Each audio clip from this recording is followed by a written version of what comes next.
नमस्कार, आप देख रहे हैं हल्ला बोल। आपके साथ मैं हूं अंजना ओम कश्यप।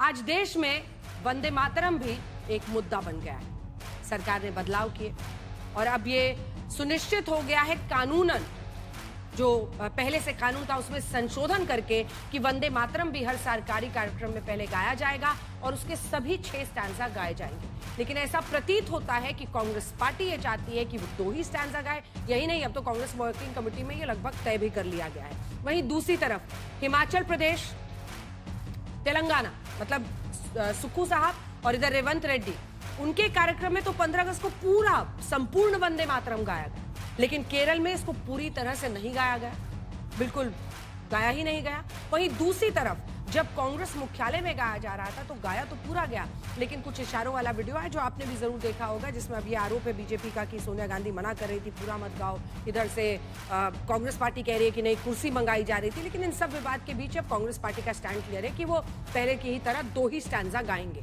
इसी पर आज हम चर्चा करेंगे और इसीलिए खास मेहमान सुधांशु त्रिवेदी जी, सांसद और राष्ट्रीय प्रवक्ता बीजेपी के, जुड़ गए और कांग्रेस पार्टी का पक्ष रखेंगे। हमारे साथ जुड़ गए हैं अभय दुबे जी। इन्हीं के साथ साथ 2 और मेहमान हमारे साथ जुड़ रहे हैं, डॉक्टर ओमजी उपाध्याय जो कि डायरेक्टर हैं Indian council of historical research के, और शादाब चौहान जी जो कि प्रवक्ता हैं AIMIM के। कि आखिर कुछ लोगों को जो वंदे मातरम गाने पर ही पूरी तरह से विरोध है, क्योंकि अब तो ये मैंडेटरी कर दिया गया, हर सरकारी कार्यक्रम में आपको पहले गाना है।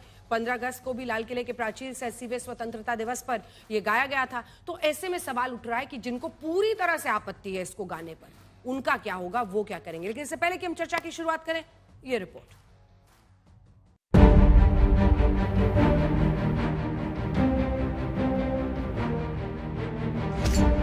वंदे मातरम पर आमने सामने बीजेपी और कांग्रेस।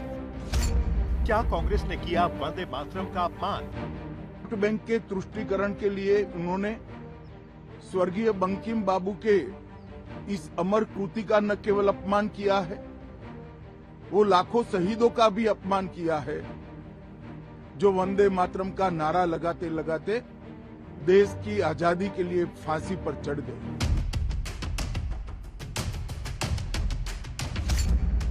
वंदे मातरम पर नहीं थम रहा सियासी घमासान। ये कांग्रेस वर्किंग कमेटी की बैठक हुई अक्टूबर 1937 में। रविंद्रनाथ टैगोर ने सलाह दी पंडित जवाहरलाल नेहरू को और नेताजी सुभाष चंद्र बोस जी को कि पहले पंक्तियों का इस्तेमाल कीजिए, और तब से हर एक कांग्रेस अधिवेशन में वही पंक्तियां लोग गा रहे हैं। हमारा सेवा दल गाता है, हमारे कार्यकर्ताएं गाते हैं, इसमें कोई वाद विवाद का। वंदे मातरम के सिर्फ 2 छंद गाने पर अड़ी कांग्रेस। वंदे मातरम तो कांग्रेस गा ही रही।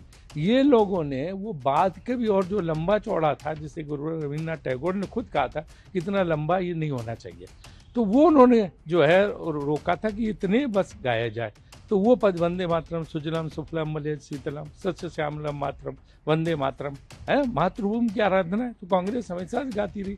इन्होंने नया नया वंदे मातरम पकड़ा है।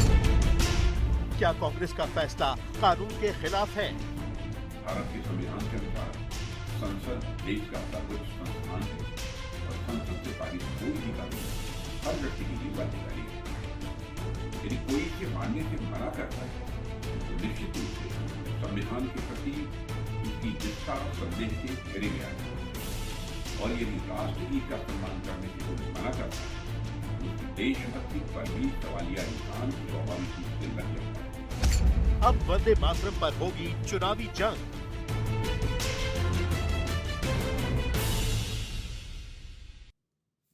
अब आइए शुरुआत करते हैं। सुधांशु जी, पहला प्रश्न आपसे यही है कि अब इनका तो क्लियर हो गया है सर, इनका स्टैंड क्लियर है और ये कह रहे हैं कि जो फैसला इस देश में सामूहिक रूप से तमाम सबसे बड़े नेता, मतलब आप देख लीजिए कि एक एक करके जो जो उस फैसले में शामिल था उनका नाम लिया जाए, तो ये सारे ऐसे नेता थे जिनके फैसले के बाद ये तय हुआ कि 2 ही पैराग्राफ गाना है। तो ये कह रहे हैं तो ये बदलाव काहे किए यहाँ पे? बिल्कुल नहीं है, वो कह रहे हैं गलत है। ये आपने कहा बिल्कुल सही है, बिल्कुल चेहरे पर से नकाब हट गया कांग्रेस का। 1937 में ये जिद थी मुस्लिम लीग की कि पूरा वंदे मातरम नहीं गाएंगे। आज जिद है कांग्रेस की 89 साल के बाद कि हम नहीं गाएंगे। और देखिए अंजना जी, कभी कभी कहते हैं ना किसी की जिह्वा पे सरस्वती आ जाती है, तो माननीय प्रधानमंत्री मोदी जी ने कहा था कि अब ये कांग्रेस माओवादी मुस्लिम लीगी कांग्रेस हो गई। और आप देखिए पिछले एक हफ्ते में क्या हुआ है? खुद कांग्रेस के नेता बोल रहे हैं मैं दिमागी नक्सल हूं, यानी माओवाद स्टैम्प। और अब खुद कांग्रेस के नेता यह कह रहे हैं कि जो मुस्लिम लीग की जिद थी वो मुझे करनी है। यानी अब आप उन्होंने साबित कर दिया कि कांग्रेस आधुनिक मुस्लिम लीग है और वो माओवादी भी है और मुस्लिम लीगी भी है। और ये मूल रूप से क्यों नहीं हो रहा, मैं उसका भी कारण बताना चाहता हूं, फिर हिस्टोरिकल विषय बाद में बताऊंगा। क्योंकि आज स्वतंत्र भारत में मुस्लिम लीग के साथ कांग्रेस गठबंधन में, इसलिए केरल में नहीं गाया गया। भारत के इतिहास में पहली बार 5 मंत्री अगर मुस्लिम लीग के हैं तो आज हैं। और ये वही मुस्लिम लीग है जिसने देश का विभाजन कराया था। और अगर कोई कहता है ये वो मुस्लिम लीग नहीं है जिससे आज कांग्रेस का गठबंधन है, तो वो सरासर झूठ बोल रहा है। क्योंकि इस मुस्लिम लीग, इंडियन यूनियन मुस्लिम लीग के संस्थापक जो मार्च 1949 में बनी, मोहम्मद इस्माइल और पीके पोकर साहब बहादुर, जिन्ना की मुस्लिम लीग के आजादी से पहले मद्रास प्रेसिडेंसी के अध्यक्ष थे। अगर जिन्ना को कायदे आजम कहा जाता था तो इनको कायदे मिल्लत। अगर यह मुस्लिम लीग वो मुस्लिम लीग नहीं है तो यह कांग्रेस वो कांग्रेस भी नहीं है जो गांधी जी की कांग्रेस थी। ये तो 1978 में कांग्रेस आई के रूप में रजिस्टर हुई थी। अब हम उसकी बात करते हैं। ये 1937 में जो ये कहते हैं कि प्रस्ताव पारित किया था, तो पहली बात संविधान सम्मत संसद का कानून छोटा और पार्टी की कार्य समिति का प्रस्ताव बड़ा, यानी पार्टी देश से ऊपर। तो पहले भी कह चुके हैं इंडिया इज इंदिरा, मतलब हम ही जहां से हम खड़े हो जाते हैं लाइन वहीं से शुरू होती है। तो यह अहंकार को दर्शाता है। दूसरा, पर 37 में वो कौन कौन से नेता थे? आप तो इतिहास जानते हैं, उनका नाम भी तो बता बहुत अच्छा। 37 में आप उनके फैसले को नकारना चाहते सबको साथ अब बता रहा हूं। यह भी कांग्रेस की अहंकारता की पराकाष्ठा है। नेहरू ने, गांधी जी ने, पटेल सब उसमें शामिल थे। सुभाष बोस जी का उस पर कुछ मतभेद था। और जो लेकिन वो भी थे, सुभाष चंद्र बोस जी भी थे। मैं जो कांग्रेस झूठ बोलती है, क्या राजेंद्र बाबू इस पे सहमत थे? नहीं। पुरुषोत्तम नाथ टंडन सहमत थे? नहीं। के.एम. मुंशी सहमत थे? नहीं। तमाम बड़े नेता सहमत, चलो मान लिया। उन सब ने कहा कि हम सबको, समाज को साथ में लेने के लिए काट देंगे वंदे मातरम। और क्या हुआ? 10 साल में देश कट गया। यानी इनकी मूर्खता की पराकाष्ठा देखिए, जो गांधी नेहरू नहीं कर पाए कि हम काट के सबको साथ में ले लेंगे, वहां राहुल गांधी कहता हम कर लेंगे। मतलब इससे ज्यादा अजीबो गरीब हास्यास्पद तर्क। इसका मतलब वो अपने को गांधी से ऊपर मान रहे हैं, नेहरू से ऊपर मान रहे हैं कि गांधी नेहरू तो वंदे मातरम काट के देश को कटने से नहीं बचा पाए, मगर मैं बचा लूंगा। वास्तविकता में यह है कि आज यह कांग्रेस और किसी कारण से नहीं कर रही है, सिर्फ गांधी परिवार की अपनी सीट बचाए रखने की। क्योंकि आज गांधी परिवार की स्थिति यह है कि राहुल जी और सोनिया जी अगर समाजवादी पार्टी समर्थन न करे तो रायबरेली अमेठी नहीं जीत सकते। पिछले 25 सालों से सपा उनका समर्थन करती है, अपना कैंडिडेट नहीं खड़ा करती। और वायनाड जाके अगर मुस्लिम लीग का समर्थन ना हो तो ये वायनाड नहीं जीत सकते। राहुल गांधी मुस्लिम लीग के समर्थन पे जीते थे, प्रियंका जी मुस्लिम लीग के समर्थन पे जीत रही हैं। इसलिए, और मैं एक फैक्ट और कह दूं जो लोगों को जरूर पता होना चाहिए, ये 28 से 30 अक्टूबर 1937 को कांग्रेस कार्य समिति में प्रस्ताव पारित हुआ। मगर लोगों को याद होना चाहिए कांग्रेस उससे पहले गवर्नमेंट ऑफ इंडिया एक्ट 1935 के तहत फरवरी 1937 में राज्यों में अपनी सरकार ब्रिटिश सरकार के अधीन बना चुकी थी। और मैं पूछना चाहता हूं कि तब ब्रिटिश सरकार के अधीन राज्य में आज तो संविधान की शपथ लेते, तब किसकी शपथ ली थी? क्राउन के प्रति निष्ठा की शपथ ली थी, ब्रिटिश क्राउन के प्रति। और गवर्नर जो थे ब्रिटिश, उन्होंने शपथ दिलाई थी। यानी ब्रिटिश काल में ब्रिटिश क्राउन की सत्ता लेने के बाद, मुस्लिम लीग के आगे सरेंडर करने के बाद जो प्रस्ताव पारित हुआ था वो 21वीं सदी में संसद के आज पर तो आइए सुधांशु जी, शर्मिला टैगोर जैसे लोग भी इसका विरोध कर रहे हैं। वो कह रहे हैं कि हो सकता है कुछ धन के लोगों को ये सही ना लगे। तो ठीक है, तो मैं कहना चाहता हूं, सुनिए, हैसियत हो तो कोई बोल के दिखाए। तमिलनाडु का जो सॉन्ग है वो क्या कहता है? तमिल थाई वज्रथु, तमिल माता को प्रणाम। किसने कहा विरोध? बताइए। तेलंगाना का जो है वो जो स्टेट सॉन्ग है वो क्या बोलता है? पूछो भाई। कर्नाटक में तुम्हारी सरकार है, तीनों जगह बोल रहा हूं। कर्नाटक में क्या वो कहता है? वो वेद की भी बात कर रहा है, राम की भी बात कर रहा है, कृष्ण की भी बात कर रहा है। बोलो तमिल के बारे में, तमिल माता को प्रणाम नहीं करेंगे। ये है राजनीति। ठीक है, यहीं से आप जवाब की शुरुआत कीजिए। और भारत में रहते हुए यह आजादी आपको कौन देता है कि आप इस देश के उस कानून का पालन ना करें जो देश में संसद से पास हुआ है? आप बाध्य नहीं है। जिन्होंने कर रखी थी अंग्रेजों से साठ गांठ, वही पढ़ा रहे हैं आज हमको वंदे मातरम का पाठ। वंदे मातरम की आन बान शान में हमने अपने प्राणों को आहूत किया। एक स्वतंत्रता संग्राम सेनानी नहीं तुम्हारे खानदान में। मैं तो बात कुछ और करना चाहता था, पर सुधांशु त्रिवेदी जी ने मुस्लिम लीग का पाठ पढ़ाना प्रारंभ किया। प्रधानमंत्री जी, आप 150 वर्ष वंदे मातरम के मना रहे हैं। किस सन से? 1875। 1875 में बंकिम चंद्र जी ने कौन सा वंदे मातरम लिखा था? सिर्फ 2 छंद। यह रिपोर्ट बताती है कि इतिहासकार की पुस्तक में प्रमाण सहित प्रकाशित किया कि सिर्फ 2 छंद छापे थे उन्होंने। बाद में जब आनंद मठ प्रकाशित हुआ तब उसका विस्तार कविता का किया, तो 150 वर्ष उन 2 छंदों के। आपने रविन्द्रनाथ टैगोर पर आरोप लगा दिया कि टुकड़े कर दिए। रविन्द्रनाथ टैगोर जी ने इस पत्र के माध्यम से पंडित नेहरू को, क्योंकि एक कमेटी बनाई थी और उन्हें उसका प्रधान बनाया था, तो वो लिखते हैं कि मैं ये स्वतंत्र रूप से स्वीकार करता हूं कि बंकिम के पूरे वंदे मातरम गीत को उसके संदर्भ सहित पढ़ने, उसकी ऐसी व्याख्या की जा सकती है जिससे मुसलमानों की भावनाएं आहत हो। ये कौन कह रहा है? ये रविन्द्रनाथ ठाकुर जी कह रहे हैं। लेकिन इससे निकला हुआ एक राष्ट्रगीत जो स्वतः ही केवल मूल कविता के 2 पदों तक सीमित है, प्रचलित हो गया है। हम बार पूरी कविता को याद दिलाने के लिए बाध्य नहीं करता।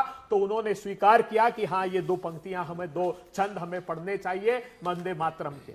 आपने जिस कांग्रेस कार्य समिति का जिक्र किया, आपने 1937 का जिक्र किया, वो क्या लिखती है अपने प्रस्ताव में? वो लिखती है कि 1906 से हम वंदे मातरम का उद्घोष कर रहे हैं। और वो कहती कि रसूल साहब की अध्यक्षता में 1906 में जब बंगाल में हमारा अधिवेशन हो रहा था, तब बर्बरता पूर्वक बरतानिया हुकूमत के लोगों ने लाठी मारी, उनके सीने पर लगे वंदे मातरम के बैच निकाल करके फेंक दिए, बेहोश होने तक कार्यकर्ताओं को मारा। प्रधानमंत्री जी, मैं याद दिलाना चाहता हूं, भी विद्वान प्रवक्ता मुस्लिम लीग की बात कर रहे थे।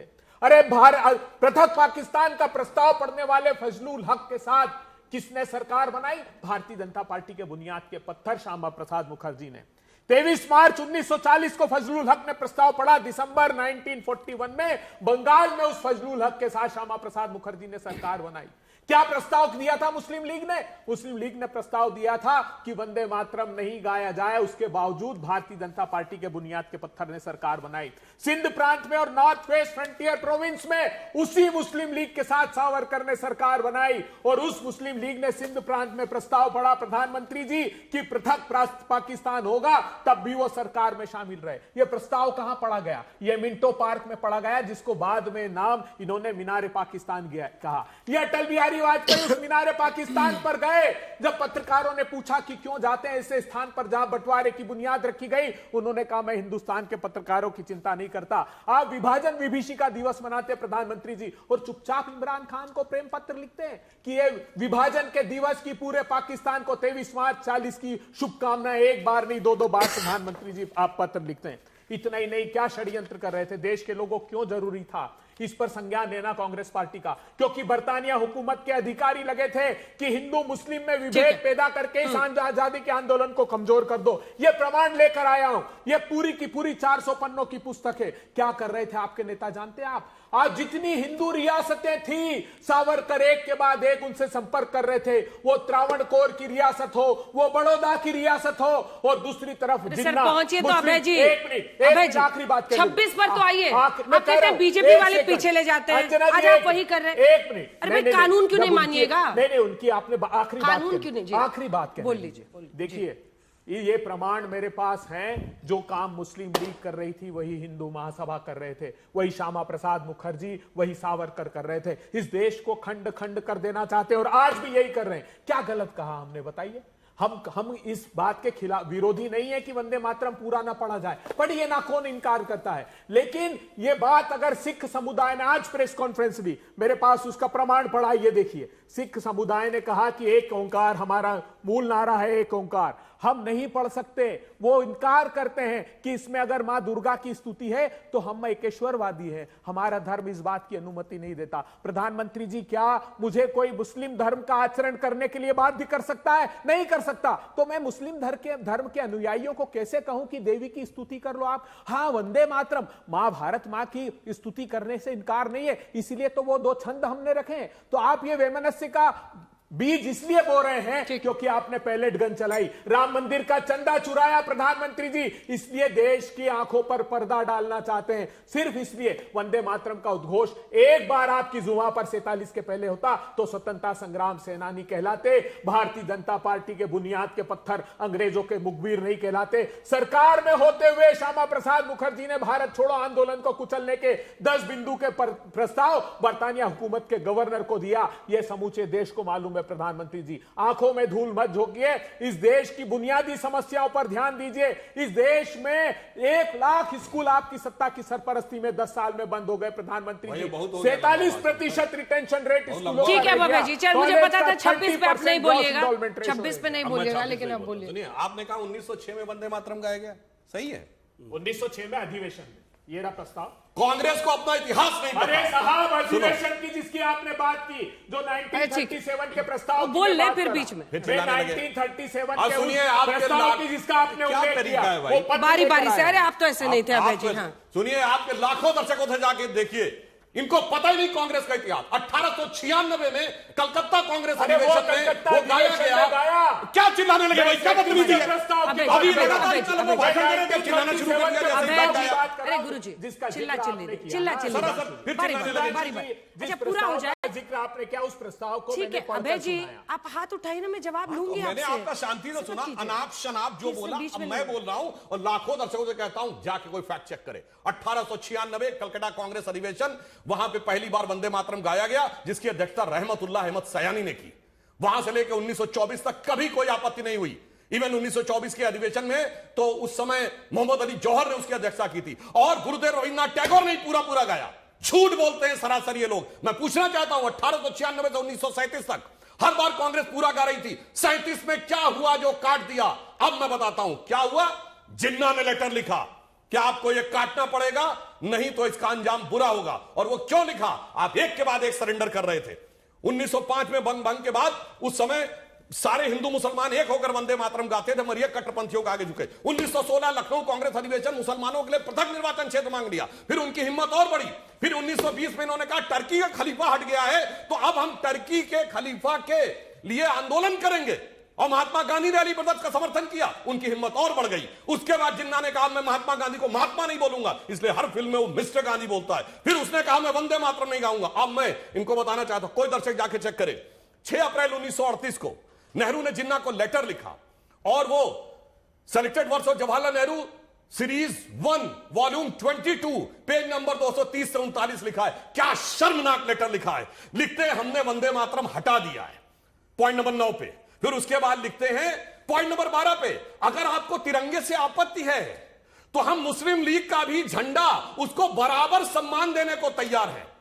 पॉइंट नंबर 7 पे लिखते हैं मुसलमानों को सरेआम गोकशी करने का अधिकार होगा। क्या गजब है, क्या सरेंडर ये नेहरू ने लिखा हुआ है। ये दिखाई पड़ता है कि 37 में आके आपके साथ क्या स्थिति हो गई थी। और अब मैं आज की बात करता हूं, अनाप शनाप क्या क्या बोलते हैं भाई साहब, विभाजन। अरे 16 अप्रैल 2025 जनरल आसिम मुनीर का वीडियो जाके देखिए, क्या बोल रहा है वो। कहता हमने भारत का डिवीजन कराया क्योंकि हम मानते हैं कि हिंदू मुसलमान दो एक नहीं है। और आगे क्या बोलता है, जो कांग्रेसियों के मुंह पे तमाचा है, वो कहता दुनिया में 2 ही रियासतें जो थी वो कलमे की बुनियाद पे बनी, एक रियासत मदीना, एक रियासत पाकिस्तान। अरे भाई मुल्जिम इकबालिया बयान कर रहा है, मगर ये हिंदू महासभा करने में लगे। तो याद दिलाना चाहता हूं भाई, आपके लाखों दर्शक जाके देखें, दिसंबर 1887 और मार्च 1888 सर सैयद अहमद खान का लखनऊ और मेरठ में दिया गया बयान, जिसमें साफ वो कहते हैं हिंदू मुस्लिम अलग हैं और हम तलवार से इसका निर्णय लेंगे। और पाकिस्तान भी उसका आधार उसको बोलता। अरे भाई तब तो सावरकर 2 साल के थे, 4-5 साल के थे, हिंदू महासभा पैदा नहीं हुई थी। इसलिए मैं कहना चाहता हूं आपके अंदर, और फिर झूठ बोलते हैं। अरे भाई प्रजा कृषक पार्टी 1941 में थी, वो बाद में 1946 में जाके फजलुल हक मुस्लिम लीग में शामिल हुए। और लास्ट में मैं एक और बात कहना चाहता हूं, अब ये सिख समाज को भी तोड़ने में लग गए। कहते हैं साहब उनसे मतलब नहीं। मैं लाखों दर्शकों से कहता हूं जाके अभी चेक करिए, महाराजा रणजीत सिंह का ध्वज है, उसमें आगे भैरव है, आगे देवी जी हैं, पीछे भैरव है। अगर बताइए गुरु गोविंद सिंह जी ने चंडी दीवार लिखी कि नहीं, रामावतार लिखा कि नहीं? आज सिख समाज में चंद कट्टरपंथी लोगों के आगे, और मैं कोट कर रहा हूं जो महाराजा रणजीत सिंह जी की खुद की ऑटोबायोग्राफी है, उम्मतुल तवारीख, जिसमें यह लिखा हुआ है कि जब उनका आखिरी समय आया तो उन्होंने कहा कि मेरे साथ गुरु ग्रंथ साहिब का पाठ होगा और विष्णु सहस्त्रनाम का भी पाठ होगा, और उनकी दोनों आंखें सीधे भगवान विष्णु और लक्ष्मी जी की मूर्ति के ऊपर थी। और अंतिम में उनके साथ जो सोहन लाली थे उन्होंने कहा महाराज राम राम 3 बार बोलिए, और उन्होंने 2 बार बोला, पर उन्होंने कहा तीसरी बार में उनकी सारी दृष्टियां भगवान के चरणों में थी। ये उनके समय का लिखा हुआ है। क्या कट्टरपंथियों के आगे कैसे भी देश को तोड़ लो भाई। एक लाइन में कहूंगा, अंग्रेजों ने हमको बांटा, फिर भी अपने देश की खातिर इन्होंने हर परिवेश को बांटा, कुर्सी के उद्देश्य की खातिर। अबे जी, ये सच्चाई है कि 1896 में कैलकाटा के सेशन में सबसे पहले रविंद्रनाथ टैगोर ने पूरा वंदे मातरम गाया था ना। हाँ, और आपके अनेकों मुस्लिम अध्यक्षों ने पूरा गाया है, उनको आपत्ति नहीं, उससे इनकार नहीं किया। किसको खुश करने के लिए मैंने सिर्फ 1937 का जिक्र किया। इन्होंने बहुत पूरा का पूरा कलमा पढ़ा जिन्ना साहब के लिए। कलमा जिन्ना पढ़ते हैं जिन्ना साहब के नहीं, वो आप तो बड़े स्कॉलर, जितने भारतीय जनता पार्टी के लोग ऐसा लगता है बड़े मुस्लिम स्कॉलर है, सब ज्ञान है उनको। नेहरू का लेटर है, चैलेंज कर रहा हूं, अगर कोई गलत बता दे तो। एक प्रेम पत्र में भी बता देता हूं। हाँ, अभी जाइए लोगों, भारतीय जनता पार्टी की वेबसाइट खोलिए, चलिए उस पे क्या लिखा है। एल.के. अडवाणी जी, ये अध्यक्ष होते हुए राष्ट्रीय अध्यक्ष समूची भारतीय जनता पार्टी ने जब जिन्ना की मजार पर गए तो वो अन्ना ने कहा उनके मकबरे पर, ऐसे कई लोग हैं जो इतिहास पर अमिट छाप छोड़ते हैं, लेकिन इतिहास रचने वाले बहुत कम होते हैं। कायदे आजम मोहम्मद अली जिन्ना ऐसे ही दुर्लभ व्यक्ति थे। हमको पाठ पढ़ा रहे हैं वंदे मातरम के उद्घोष के साथ। जब मातंगी हाजरा बरतानिया हुकूमत की तामलुक जिले में 5 गोलियां खा रही थी 1942 के दिन, तब आपके श्यामा प्रसाद मुखर्जी। ताकि हमारे बच्चे की पॉलिटिक्स करते हैं, थोड़ा ऐसी भाषा में बात हो जो बच्चों को भी समझ। बिल्कुल ठीक है। तो मैं जब 1896 से लेकर ये लगातार पूरा गाया गया, आपके ही कई मुस्लिम अध्यक्षों ने भी गाया, किसकी नाराजगी पर 37 में ये कंसिडर हुआ कि भाई ये हिस्सा हटाना पड़ेगा? आप फैक्ट बता दीजिए, किसके कहने पर, किसके दबाव में? कोई दबाव नहीं था। तो फिर अचानक कैसे आई ये बात? किसने ये कहा कि इसको छोटा करना जरूरी है? ये रविन्द्रनाथ टैगोर जी की कमेटी बनाई। रविन्द्रनाथ टैगोर जी का क्यों कमेटी बनाई? पत्र लेकर आया हूं। कमेटी क्यों बनाई? कमेटी इसलिए, भाई पहला विरोध किसने किया? अंजना जी किसने विरोध किया? सुनिए ना, ये आरएसएस तो कर नहीं सकता था, भारतीय जनता पार्टी का आरएसएस। क्यों? क्योंकि वो तो था ही नहीं स्वतंत्रता के आंदोलन में, तो कौन करेगा? तो जो दूसरे धर्म के अनुयायी थे उन्होंने कहा कि मां दुर्गा की स्तुति हमारे धर्म में हम नहीं कर सकते, जैसे अभी मैंने सिख समाज का सुनाया आपको। तो ये रविन्द्रनाथ टैगोर जी ने कहा कि क्यों हम बाध्य करें, एक मिनट सुन लीजिए, क्यों हम बाध्य करें कि दूसरे धर्म के लोग स्तुति करें? वंदे मातरम का उद्घोष हमारी पार्टी ने लिखा 1937 में कि हमने अपने प्राणों को त्याग दिया। मैं आखिरी बात देश के लोगों से कहता हूं, किस मुंह से ये वंदे मातरम गाते हो जब राम जी का चंदा चुराते हो, छात्रों पर गोलियां चलाते हो, किसानों को जीप से रोनते जाते हो, भ्रष्टाचारियों को वॉशिंग मशीन में धुलाते हो, बैंक लुटेरों को विदेश भगाते हो? तुम किस मुंह से वंदे मातरम गाते हो? तुम भारत, तुम गद्दार हो, भारत की वंदना के हकदार नहीं हो। मां की वंदना है शिक्षा के उत्थान में, मां की वंदना है किसानों के सम्मान में, मां की वंदना है मंदिर के दान में। हमने अपने प्राणों को आहूत किया है वंदे मातरम की आन बान शान में। एक भी स्वतंत्रता सेनानी नहीं तुम्हारे खानदान में, एक भी स्वतंत्रता। चंदा चोरी से लेकर Gen Z, Gen alpha, school, college, paper leak, ऐसे मुद्दों से ध्यान हटाने के लिए क्या इस मुद्दे को आपकी सरकार इतना तूल दे रही है और पार्टी भी? मैं ये कहना चाहता हूं, मुझे पढ़ी हुई स्क्रिप्ट लेने की जरूरत नहीं है, और चैलेंज करके कहता हूं कांग्रेस से, अगर आप इस लेवल तक किसी के धर्म की भावना की बात मानेंगे तो इस्लाम के हिसाब से पूरी दुनिया में मुसलमानों की एक ही हुकूमत जायज है, और वह है खलीफत, और बाकी सारी हुकूमतें नाजायज हैं, और उसे नेस्तनाबूद करना दीनी फरीजा है। इसीलिए पूरी दुनिया में हर जगह संघर्ष होता है। वो लोग कहते हैं जदीद कौमी रियासत यानी मॉडर्न नेशन स्टेट एक कुफ्र है।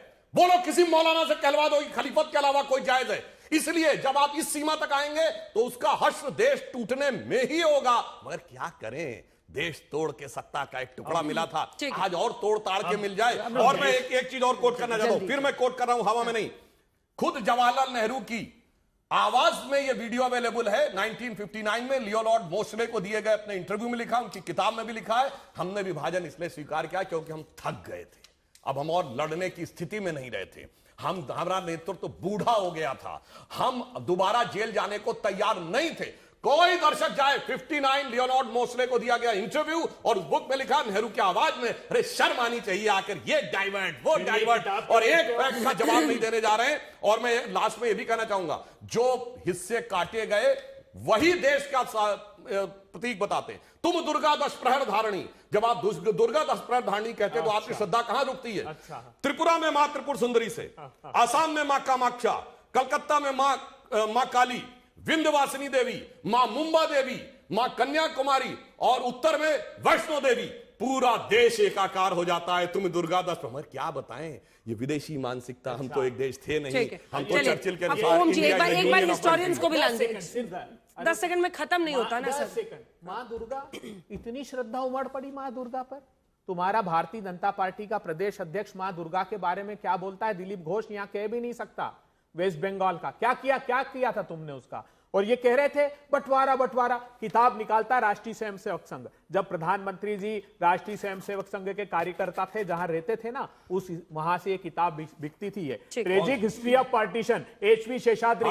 बंटवारे का खलनायक पटेल, सरदार पटेल को जब तक इन्होंने ओन नहीं किया था, असली में बंटवारे के खलनायक ये थे। सावरकर और जिन्ना की वजह से हिंदुस्तान का बंटवारा हुआ। गांधी तो अंत तक नहीं चाहते थे कि बंटवारा हो, लेकिन इन दोनों ने संकल्प ले रखा था। तो सरदार पटेल को लेकर अब इस किताब पर तो आपको जवाब देना ही पड़ेगा। फिर मुझे कोई किताब लेके आने की जरूरत नहीं, किसी ने दी होगी। अब सुनो मेरे भाई, guilty man of partition doctor Ram Manohar Lohia, उन्होंने लिखा है कि जो बंटवारा हुआ वो कांग्रेस द्वारा मुस्लिम लीग के समर्थन पे, और मुस्लिम लीग और कांग्रेस दोनों बराबर के। एक मिनट पूरी बात सुनिए, बुक आरएसएस जवाब लूंगी आपसे। क्या तरीका है? और सुनो, अभी तो लोहिया जी को बोला है Maulana Abul Kalam Azad, India wins freedom, वो 40 पन्ने जो उन्होंने कहा था मेरी मृत्यु के 30 साल बाद प्रकाशित हो, 1987 में प्रकाशित, उन्होंने सीधे सीधे लिखा कि कांग्रेस को दोषी माना जाएगा क्योंकि उसने मुस्लिम लीग के आगे घुटने टेक दिए। कांग्रेस और मुस्लिम लीग दोनों बराबर के, तुम्हारे अध्यक्ष को कोट किया है। इसीलिए किताब लाने की जरूरत नहीं होती भाई साहब, दिमाग में रखा करिए। अब राहुल गांधी का दिमाग कहीं और से हैक्ड है, Soros school of conspiracy thought से एग्रेसिव है, तो इसीलिए आकर आप देश को टुकड़े टुकड़े करने के चक्कर में लगे रहते हैं। इसलिए आपको इस बात का ध्यान रखना चाहिए। सिर्फ एक लाइन, मैं देश के लोगों से कहता हूं, किताब प्रमोट नहीं कर रहा हूं, लेकिन बर्थ ऑफ नेशन पढ़िएगा। पूरा खुलासा किया है सीपी पेपर्स में कि कैसे सावरकर इस हिंदुस्तान की राजाओं को कन्विंस करा रहे थे कि जो पटेल करना चाहते हैं यूनिफिकेशन, वो मत होने दीजिए, आप अपने अपने देशों की घोषणा पृथक से कीजिए। यही काम जिन्ना कर रहे थे। वो त्रावणकोर रियासत को दोनों चिट्ठी लिखते हैं। जिन्ना लिखता है कि आप आ जाइए मेरे पास, मैं आपका सहयोग करूंगा, अलग देश की घोषणा कर दीजिए, पाकिस्तान फैसिलिटेट करेगा। वही चिट्ठी उसी दिन सेम डे पर सावरकर ने लिखी। बाकी दोनों बस चेहरा देखने आए, मैं क्या करूं? फिर मैं लाखों दर्शकों से कहता हूं भाई, कोई किताब हम लानिए तब लेके आए थे यहां से हुआ से। अब मैं बता रहा हूं, सुनो भाई, महात्मा गांधी ने यंग इंडिया में मई 1920 में एक आर्टिकल लिखा जिसका शीर्षक है द सावरकर ब्रदर्स, और उन्होंने कहा कि सावरकर ब्रदर्स ने बहुत देशभक्ति का काम किया। उसमें से एक विनायक दामोदर सावरकर से मुझे लंदन में मिलने का अवसर मिला। मेरी नजर में वो चतुर, साहसी और देशभक्त हैं, और ब्रिटिश सरकार की बुराइयों को मुझसे पहले उन्होंने जान लिया था। गांधी ने सावरकर को कहा है मुझसे पहले जान लिया था। कोई किताब लाने की जरूरत नहीं भाई साहब। फिर कहता हूं जाके देखो भाई, मई 1920 यंग इंडिया। इसीलिए मैं कहता हूं ये सोरस स्कूल ऑफ थॉट से आए हुए पर्चों से ओम जी ये पर्चा आप लोगों का आउट है।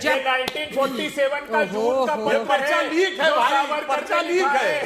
ये जून का पत्र है साहब। 27 साल बाद उनका हृदय बदल गया, सत्ता की भूख सताने लगी। सबसे पहले ऑन रिकॉर्ड पूरा संपूर्ण वंदे मातरम गाने के खिलाफ किसने विरोध जताया था? पॉलिटिकल लोगों की बात करें। देखिए, 1923 में काकीनाडा अधिवेशन हुआ जिसमें मौलाना मोहम्मद अली उसको प्रेसाइड कर रहे थे, और बहुत क्लियरली उन्होंने अपने प्रेसिडेंशियल एड्रेस में शुरू में ही कहा कि साहब इसकी जो पंक्तियां हैं ये इस्लाम के विरुद्ध हैं, हमारी भावनाएं आहत होती हैं, इसको नहीं गाना चाहिए। आपको जान के आश्चर्य होगा अंजना जी कि विष्णु दिगंबर पलुस्कर जो कांग्रेस के कार्यकर्ता थे, हर साल वंदे मातरम पूरा का पूरा बहुत 20 सालों तक उन्होंने गाया। वो माइक पे जाते हैं और कहते हैं कि साहब ये खिलाफत की सभा नहीं है, ये किसी मस्जिद का जलसा नहीं है, और वो पूरा पूरा पूरा गाते हैं। छयो हाँ, तो छंद क्या तकलीफ 300 है उसमें? पंक्तियां पूरा गाते हैं, उसमें क्या सस्वर गाते तकलीफ हैं। है? ये 1923 काकीनाडा अधिवेशन बहुत क्लियर state तरीके facts, से। हाँ। उसके बाद 1937 की अभी आदरणीय सुधांशु भैया ने जिस पत्र का जिक्र किया, मैं उसके अलावा जब तैयारी हो रही थी इसकी 8 प्रांतों में प्रांतीय शासन, देखिए कारण केवल एक था 1937 में, क्षुद्र स्वार्थी तुष्टीकरण की राजनीति, अपीजमेंट की राजनीति, इसके अलावा कुछ नहीं था। क्योंकि उसके पहले क्यों नहीं ध्यान आया? ये कैसे एस्टैब्लिश होता है? मैं 1896 से मैंने जिन्ना को लेटर लिखा हुआ कोट किया, ठीक है, सीधे समर्पण। 1896 से 1937 तक लगातार छयो छंद 300 पंक्तियां सस्वर हर कांग्रेस के अधिवेशन में दिसंबर महीने में गाई जा रही थी। कभी किसी को आपत्ति नहीं हुई। छिटपुट मतलब एक आध, जैसे अभी मैंने मौलाना मोहम्मद अली की बात की, एक आध छोटी मोटी आपत्तियों के अलावा कि ये साहब इसकी जो, लेकिन अचानक 37 में बुत परस्ती का हुआ खड़ा कर दिया गया। वैसे एक लाइन और ऐड कर दूं, मोहम्मद अली जौहर उस समय कांग्रेस के भी अध्यक्ष थे और मुस्लिम लीग के भी अध्यक्ष थे। अंजना जी, चलिए पूरा कीजिए। 37 में जब इसकी तैयारी शुरू होती है, 26 अक्टूबर से लेके 1 नवंबर के बीच कलकत्ता में कांग्रेस वर्किंग कमेटी की बैठक हुई है। जब इसकी तैयारी शुरू होती है, 20 अप्रैल का लेटर है, पंडित नेहरू जी सुभाष चंद्र बोस को लेटर लिखते हैं, नेताजी सुभाष चंद्र बोस को, और उसमें लिखते हैं कि मैंने अभी अंग्रेजी वर्जन पढ़ा आनंद मठ का, वंदे मातरम को समझा पढ़ा, इसकी कुछ पंक्तियां मुस्लिमों को उद्वेलित कर सकती हैं, ये वो लिख रहे हैं। और उसके बाद 26 को पूरी तैयारी के साथ, एक मिनट मुझे बात पूरी कर लेने दीजिए। अबे जी पूरी आगे क्यों क्या लिखा है परेशान वो होते हैं बताओ साहब? ना। परेशान क्या होने लगते हैं? बात तो पूरा पूरी करने कर लीजिए। दीजिए। सब मैं एकदम तथ्य दे रहा हूं, कहीं चेक कर लीजिए, किसी भी प्राइमरी सोर्स पे जाके चेक कीजिए जो इसके प्राइमरी सोर्सेज हैं, एक भी बात बिना तथ्य के नहीं कहूंगा। उसके बाद अचानक ये जाग जाता है उनमें, और फिर 26 अक्टूबर से 1 नवंबर के बीच ये सारी कहानी रची जाती है। 28 को ये फैसला होता है कि साहब केवल 2 ही इसके छंद गाए जाएं। 29 को उनका भाषण होता है, प्रेसिडेंशियल एड्रेस में वो एक घोषणा करते हैं कि गाए जाएं, और एक फिर कमेटी बना दी जाती है कि कुछ अन्य राष्ट्रगीत अगर चुनने हैं तो उसके लिए 4 लोगों की कमेटी है, जिसको वो खुद हेड कर रहे थे, खुद चेयर कर रहे थे पंडित नेहरू। ये कहानी है।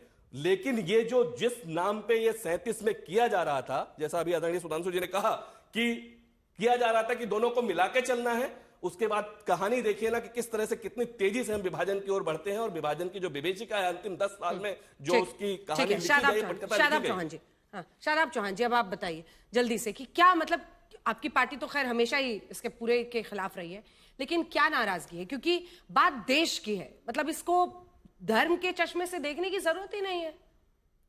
नहीं, बिल्कुल सही बात है। इसीलिए हमारी पार्टी का स्टैंड ये है कि हम नेशनल सॉन्ग है, रेस्पेक्ट करते हैं, अगर कोई गाएगा तो हमें खड़े होने में कोई आपत्ति नहीं है, सम्मान में कोई आपत्ति नहीं है। लेकिन मेरे मुल्क का जो आईन है, भारत के संविधान, liberty of thought, belief, worship से शुरू होता है, वी द पीपल से शुरू होता है, दुर्गा मां से या देवी से शुरू नहीं होता है। मैं भारत को देश मानता हूं, देवी नहीं मानता हूं। मैं मां मान करके पूजा नहीं करता, और मैं मां की भी पूजा नहीं करता हूं। इस्लाम की बुनियाद जो है तौहीद है, यानी कि हम अल्लाह के अलावा किसी की इबादत नहीं कर सकते। अगर मैं जय हिंद बोल रहा हूं, मैं हिंदुस्तान जिंदाबाद बोल रहा हूं, मैं नेशनल एंथम बोल रहा हूं, या तमाम वो जिन्होंने मुजाहिदीन आजादी थे, जिन्होंने देश की आजादी की लड़ाई लड़ी और नाराए तकबीर का, अल्लाहू अकबर का नारा लगा करके काले पानी की सजाएं काटी या देश के लिए कुर्बानी दी, क्या वो उनका नेशनलिज्म टेस्ट किया जाएगा? क्या मेजॉरिटी फेथ को माइनॉरिटी पर इंपोज करना ही नेशनलिज्म का प्रूफ होगा? अगर मैं मेजॉरिटी फेथ को मानूंगा तभी मैं नेशनलिस्ट कहलाऊंगा। ये तो भारत के जो कॉन्स्टिट्यूशन की बुनियाद, आइडिया ऑफ इंडिया के खिलाफ हो जाएगा। आर्टिकल 25 मुझे प्रोटेक्शन देखता है। दूसरी चीज ये है कि अगर कोई पढ़ रहा है, अगर मैं बोलूं कि आप मत पढ़ना या मैं अपमान की बात करूं तो बात अलग है। मैं दुर्गा की पूजा क्यों करूंगा? मैं सम्मान करता हूं सभी धर्मों का, लेकिन मुझ पर इंपोज क्यों करेंगे? हम तो कहते हैं कि राजेंद्र जी ने जिस प्रकार से फैसला लिया तरीका गलत था, और उस समय भी कॉन्स्टिट्यूएंट असेंबली की डिबेट में भी एक महिला सदस्य ने कहा था कि इसमें दुर्गा या देवी के नाम से देश प्रेम्बल की शुरुआत होनी चाहिए, लेकिन वी द पीपल को डिसाइड किया, हमारे जो फॉरफादर्स ऑफ नेशन कह लीजिए, उन लोगों ने शुरू किया था। तो क्या आज सुधांशु जी से मैं सवाल कर रहा हूं, उन्होंने इतने सारे तर्क दिए हैं कि क्या आप 10 नाम लेने की स्थिति में हैं जो बताएं कि ये 10 लोग थे जो संघ से जुड़े हुए थे, जिन्होंने ये वंदे मातरम गाते हुए देश के लिए प्राणों की आहुति दी थी? और आपका नेशनलिज्म 2014 में नहीं जागा, 2026 12 साल लग गए, और उससे पहले अटल बिहारी वाजपेयी जी, उसके बाद कोलिशन गवर्नमेंट। आपको इतने साल लग गए ये जानने में कि पूरा पढ़ेंगे तो नेशनलिस्ट कहलाएंगे, आधा पढ़ेंगे तो नहीं कहलाएंगे। नहीं सर, मैं 0 1 भी नहीं गाने वाला हूं, 4 भी नहीं गाने वाला हूं। क्या मैं एंटी नेशनल हो जाऊंगा? कारगिल की लड़ाई वंदे मातरम से नहीं जीती गई थी सर, कारगिल की लड़ाई नाराए तकबीर अल्लाहू अकबर के नारे से जीती गई थी। तो क्या मैं बोलूं कि आपको बोलना पड़ेगा? अब मैं बता रहा हूं सर, अब मैं आपके बीच में नहीं बोला, मैं आपके बीच में, आप फैक्ट चेक कर लीजिएगा। अगर मैं गलत हूं, ये नारा नहीं लगाया अगर भारतीय सेना ने, तो जो आप कहिएगा मैं उसके लिए तैयार हूं। मैं तथ्यों के आधार पर इस बात को कह रहा हूं, इसीलिए कह रहा हूं जिस व्यक्ति की जिस नारे से भावना उत्पन्न होती है देश के लिए, हम उसका सम्मान करते हैं। जिहाद का फतवा दिया गया था अंग्रेजों के खिलाफ, तो आप क्या कहेंगे कि वो जिहाद गलत था? आप ये बोलना चाह रहे हैं जिस भी माध्यम से देश की भक्ति किसी व्यक्ति के अंदर आती है, देश की भावना का प्रेम आता है, उसको नारे लगाने में अगर कोई लगाता है, हम सबका सम्मान करते हैं, लेकिन कोई हमसे थोप नहीं सकता। कोई भी परिस्थिति रहेगी, गन पॉइंट पे भी कहेंगे तो ना मैं भारत माता की जय बोलने वाला हूं, ना मैं वंदे मातरम गाने वाला हूं, ना मुझे कोई मजबूर कर सकता है। मैं अल्लाह की इबादत करता हूं, अपने देश से मोहब्बत करता हूं, जब जरूरत पड़ेगी तो देश के लिए कार्य करने के लिए मैं प्रतिबद्ध हूं। अब बताइए क्या दिक्कत है? 10 बोलिए आप ही बोलिए मुझे। 10 नाम अभी इन्होंने कहा कि मुझे बता दीजिए। डॉक्टर केशव बलराम राव हेडगेवार 1921 में, आप सुन लीजिए, 10 नाम, प्राणों की आहुति कहा है, 10 नाम सुन लीजिए सर, सवाल का जवाब दीजिए। प्राणों की आहुति कहा है, सुनाने दीजिए। हाँ, कौन से सन में? वो भी सुन लीजिए। कौन से सन में? धैर्य से सुन लीजिए। कौन से सन में? सन बताओ। सन ही के साथ बता रहा हूं प्रभु, सुनिए, ये बताइए। 1921 में असहयोग आंदोलन में कारावास, कांग्रेस में, अरे कांग्रेसी थे हेडगेवार जी, कांग्रेसी थे, ये भी बोलो। और जिस जोन के प्रेसिडेंट वो भी नहीं, 20 में कांग्रेस से उनका मोहभंग हो चुका था, इसके बाद अरे भाई, तो आरएसएस 25 में बना है, 25 के बाद बोलो। बल हेडगेवार जी तो थे ना भाई, 25 के बाद बोलो। ऐसे तो फिर जिन्ना को भी अच्छा बता देंगे आप, इस हिसाब से तो, इस हिसाब से जिन्ना भी आपके लिए हीरो हो जाएगा। 30 में आप बनाइए ना जिन्ना। नहीं, आपका हीरो है, हमारा नहीं, हमने तो उसकी आइडिया को कुचल दिया। आपका हीरो बनाया, आपके प्रेसिडेंट गए थे, मैं नहीं गया था, मैं नहीं गया था, आपका हीरो है वो। हमने उसकी विचारधारा को कुचल दिया था अपने पैरों तले, और आप लोग उसको कहते हैं कि रेयर ऑफ द रेयरेस्ट है वो हिंदू मुस्लिम एकता का प्रतीक है। आप सुपरस्टार खान को हीरो नहीं मानते, आप मोहम्मद अली जिन्ना को हीरो मानते हैं। प्रॉब्लम यही है, आज भी आपको बीजेपी को सुन लीजिए। मार्कंड राव जो, अप्पाजी जोशी, प्रेमबक देशपांडे, नारायण देशपांडे, बालाजी हुड्डा, कर लीजिएगा एक बार गूगल इसको और ठीक से पढ़ लीजिएगा इनके बारे में। बालाजी देशपांडे, दादा नाइक, बालाजी राजपुरकर, देवीपत चौधरी, जगपत कुमार, ये सारे जो है, जवाब दे दूं भैया। अच्छा, एक बात और सुन लीजिए, जो शादाब जी ने बोला उसका जवाब आप दीजिए। श्यामा कह रहे हैं कि भाई नहीं गाना है, न श्यामा प्रसाद मुखर्जी थे, न बलराज, और ये बुद्धि इतने लेट से क्यों आई? ठीक है, अब जवाब सुनते हैं इनका। अडवाणी थे, सब जवान थे आजादी के आंदोलन। जवाब सुनिए फिर अब मैं इसका भी जवाब देता हूं, पहले फैक्ट के साथ। इन्होंने कहा कि सब जो थे आजादी का आंदोलन में शामिल थे, फिर किताब कोट कर रहा हूं, सर सैयद अहमद की किताब रिसाला-ए-असबाब बगावत-ए हिंद, जिसमें वो साफ लिख रहे हैं कि अंग्रेजों के मुसलमान जो हैं वो उनके वफादार हैं, और जो 1857 में था वो हिंदुओं ने विद्रोह किया था, आप मुसलमानों की अंग्रेजों से कोई शत्रुता नहीं। अब दूसरा कोट कर रहा हूं, अपने मिनट सर, एक मिनट चिल्लाइए नहीं। अब कोट कर रहा हूं क्वीन विक्टोरिया का letter dated 29/1894 from Queen of Victoria to Victor Bruce, Viceroy of India. क्या लिखती हैं? The Queen Empress entirely concurs the necessity and the wisdom of the policy of religious impartiality. आगे क्या लिखती हैं? But she cannot help, as the Brahmins are those who incite people against Britishers, and the Mohammedans are the real supporter of British rule. Tipu Sultan कौन कह रहा है? Queen Victoria कह रही है। कौन थे बता दीजिए। बारी शुरू कर दिया। फिर देखिए एक साथ में हाथ उठाइए ना शादाब। आप तथ्यों पे बात नहीं कर रहे और बिलबिलाने का मौका मिलेगा। अब उन्होंने कहा बारी नाम बता दीजिए, 10 बिलबिला हाथ उठाइए। सन भी बताओ। एक मिनट सन कब लिखा था ये? पढ़ रहे हैं ना आप? हाँ सुनिए, अब पूरी बात। 20 सितंबर 1894, सोर्सेज है page 427, letters of queen Victoria, 3rd series, selection from her majesty's correspondences and general between the year 1886 to 1901, volume 2, edited by George Earl Buckle. वो खुद कह रही है कि मुस्लिम समाज, इसीलिए इन्होंने किया था।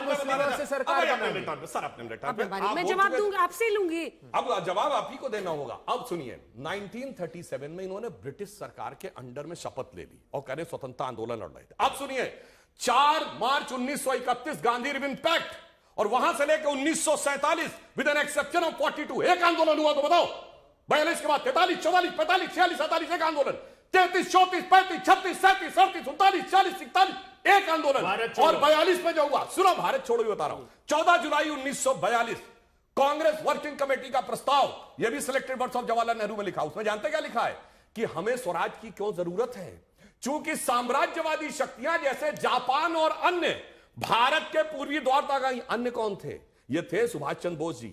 उनसे लड़ने के लिए हमें स्वराज दे दिया जाए और हम ब्रिटिश सरकार के हित में हैं, ब्रिटिश सरकार की फौजों को अपने यहां स्टेशन करेंगे और इन साम्राज्यवादी शक्तियों से लड़ेंगे। ये 14 जुलाई 1942 का भारत छोड़ो आंदोलन कोई आजकल पढ़ता नहीं, आके हाँ बाएं साएं आके सब बोलना शुरू कर देते हैं। मैंने इतने रेफरेंसेस कोट किए, कोई जाके देख ले। इसलिए जो अंग्रेजों के साथ बैठे, तो मैं एक और बात कोट करना चाहता हूं, जो अंग्रेजों के साथ बैठ के शासन कर रहे थे, जिन्होंने अंग्रेजों के द्वारा स्थापित हुए, मैं एक फैक्ट और कोट कर दूं, 1910 में जब वीर सावरकर को काला पानी की सजा हुई, तो उस समय 2 जन्मों के कारावास की सजा हुई। उस समय कांग्रेस का अध्यक्ष था विलियम बैडनबर्न, और जिस जज ने सजा सुनाई उसका नाम था गणेश चंद्रावरकर, और वो ब्रिटिश सरकार का जज कांग्रेस का अध्यक्ष रहा 1904 में। गजब है भाई साहब, कांग्रेस का अध्यक्ष ब्रिटिश सरकार का जज, कांग्रेस का अध्यक्ष ब्रिटिश सरकार का सेक्रेटरी, कांग्रेस सरकार का अध्यक्ष ब्रिटिश सरकार का एमपी लेबर पार्टी का, और जिसको सजा दे रहा है वो लड़ नहीं रहे थे, और जो उनके पैरों के नीचे बैठे थे वो लड़ रहे थे। तो एक लाइन में कहूं, सारा क्रेडिट यही ले गए, तो कहूंगा नौरंगे सियासते दौरा तो देखिए कि मंजिल मिली उन्हीं को जो शरीके सफर न थे। लीगल एक्शन लेंगे? क्या लीगल एक्शन होना चाहिए भाई, कानून का इन्होंने उल्लंघन किया है। हाँ बिल्कुल, अगर जो होगा आपको डर है कि बैकलैश होगा अगर ऐसा किया तो? बिल्कुल साफ इन्होंने कह दिया, संविधान में इनको भरोसा नहीं है, और जो संवैधानिक प्रक्रिया होगी वो होगी। अंजना जी गाएंगे नहीं? अरे बहुत सारे नहीं गाएंगे। इन्होंने बड़े न जाने कहां कानून, संविधान, संसद सब अभी तक तो कह रहे थे दिमाग में रहता है, पढ़ के नहीं बोलता हूं, वो पढ़ रहे हैं क्या? इसलिए नहीं, आपका आदर करता हूं, विद्वान व्यक्ति आप। देश के लोगों गौर से सुनिए क्या कह रहे थे। कांग्रेस पार्टी ने प्रोविंशियल स्टेट्स बनाई, कांग्रेस पार्टी ने क्राउन की शपथ ली, कांग्रेस पार्टी ने भारत छोड़ो आंदोलन में यह कह दिया कि पूर्ण स्वराज लेंगे। बरतानिया हुकूमत में जितनी सरकारों में हम जीते थे वहां हमने त्याग दी। वहां क्या हुआ फिर जानते हैं आप? जहां हमने सत्ता छोड़ दी वहां सत्ता की भूख, अरे अब आप बीच में बोल, वह सत्ता की बोलिए वहां सत्ता की भूख मिटाने के लिए 2 कौन आ गए? भारतीय जनता पार्टी के बुनियाद के पत्थर श्यामा प्रसाद मुखर्जी और वीर सावरकर। जहां कांग्रेस पार्टी ने सरकार छोड़ी ना, वहां सरकार बनाई इन्होंने, एक फजलुल हक के साथ बनाई, दूसरी मुस्लिम लीग के साथ 2 प्रांतों में बनाई। किसकी शपथ ली? किसकी शपथ ली भाई साहब? आपने कोई भारत 47 के बाद के संविधान की शपथ ली? वही क्राउन के तलवे चाट रहे थे भारतीय जनता पार्टी के बुनियाद के पत्थर के लोग, और कॉन्स्पिरेसी कर रहे थे हिंदुस्तान के साथ। अब सिर्फ 2 लाइन का सबको टाइम मिलेगा, जल्दी से शादाब जी। आखिरी लाइन में ये कहता हूं, देखिए वंदे मातरम पढ़े, लेकिन संस्थागत रूप से ये संस्थाएं हैं, कांग्रेस पार्टी या भारत देश एक सारे लोगों का प्रतिनिधित्व करते हैं। अंबेडकर साहब ने ये 22 शपथ ली, क्या कहोगे उनको? अंबेडकर साहब ने शपथ ली, मुझे ब्रह्मा विष्णु महेश में कोई आस्था नहीं, मैं उनकी पूजा नहीं करूंगा, मैं राम कृष्ण। सुनिए ना, अरे सुधांशु जी बीच में मत बोलिए। तो इनको क्या कहेंगे आप? तुष्टीकरण कर रहे थे क्या? अरे आस्था है भाई, हम आस्था का आदर करते हैं। अगर मुस्लिम धर्मावलंबी कहते हैं मां दुर्गा की स्तुति नहीं करेंगे तो आप बाध्य नहीं कर सकते। मुझे इस्लाम धर्म का आचरण करने के लिए आप बाध्य नहीं कर सकते। यही बाबा साहब अंबेडकर ने आर्टिकल 25 से 29 तक तय किया, अबाध रूप से धर्म को। ठीक है शादाब जी, 2 लाइन, सिर्फ 2 लाइन, जल्दी जल्दी। हमारा बिल्कुल क्लियर स्टैंड है कि नेशनलिज्म का टेस्ट कोई भी व्यक्ति क्यों देगा? उसको अपना नेशनलिज्म प्रूव करना है, देशभक्ति प्रूव करनी है, अलग प्रक्रिया। लेकिन आज 21वीं सदी में ये शिक्षा, स्वास्थ्य, रोजगार के विषयों को जेन-जी और जेन अल्फा की बात करने की जगह ये वंदे मातरम में और 100 साल पहले उलझा कर ले जाना चाहते हैं। जो पहले नहीं गाए वो बदला उतार रहे हैं। अरे भाई आप अपना बदला उतार लीजिए, लेकिन दूसरों पर क्यों थोपना चाहते हैं? अंजना जी 2 फैक्ट्स, 2 लाइन तो नहीं, 2 फैक्ट्स।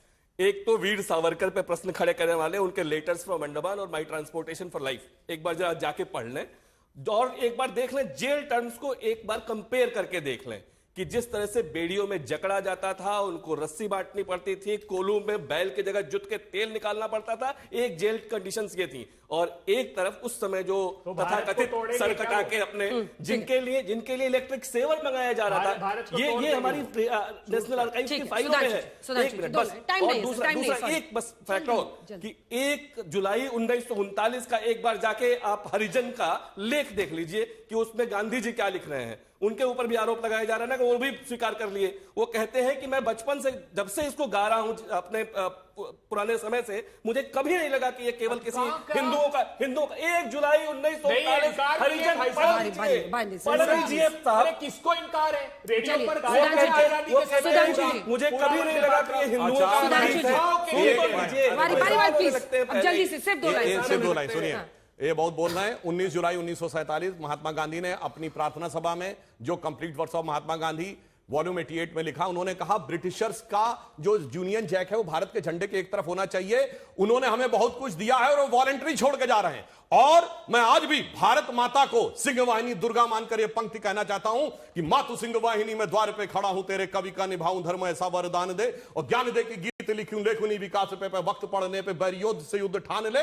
तेरा हर रूप में अनुपमन भावन है, किंतु अभी आज तू प्रचंड रूप धार ले, और करना तुझी को है संहार देशद्रोहियों का, इसीलिए मां भवानी खप्पर सवार ले, और पाप के पुजारियों का करते हुए संहार, एक बार तेरा पुत्र भी तुझे निहार ले। आप सभी का बहुत बहुत धन्यवाद हमारे साथ जुड़ने के लिए। देश दुनिया की बाकी खबरों के लिए देखते रहिए आज।